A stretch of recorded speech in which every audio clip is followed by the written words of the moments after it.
this painting was originally a wardrobe, like a Narnia type wardrobe, a golden wardrobe with the door open.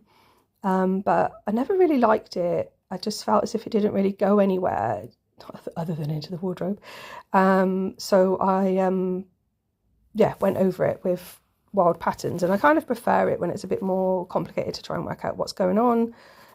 Also hate it at the same time.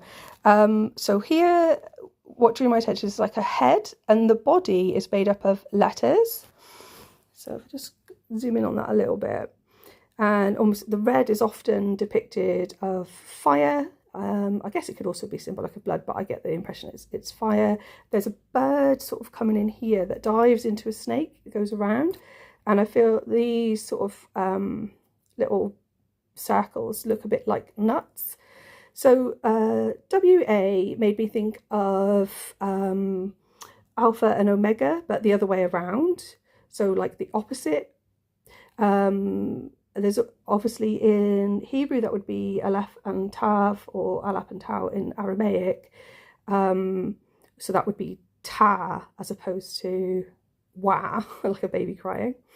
I did wonder if this was like an M underneath, but I can't quite force myself to think that.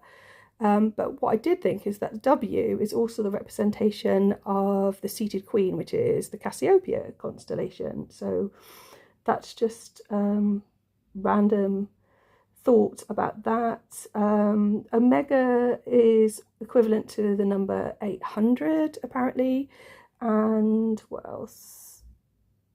Yeah, I think that's all I can say about that.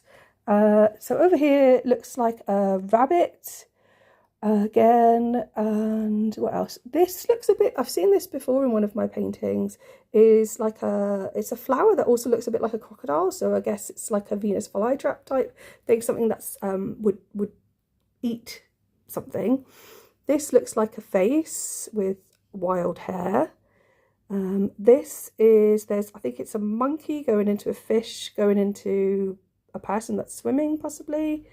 There's what looks like a boat here, and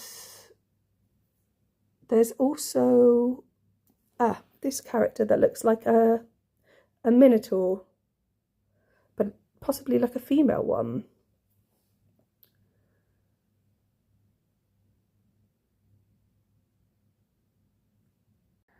And then just down here on the right, I thought this looks a bit like a lotus leaf with, I don't know if that's a person or a flame coming up around.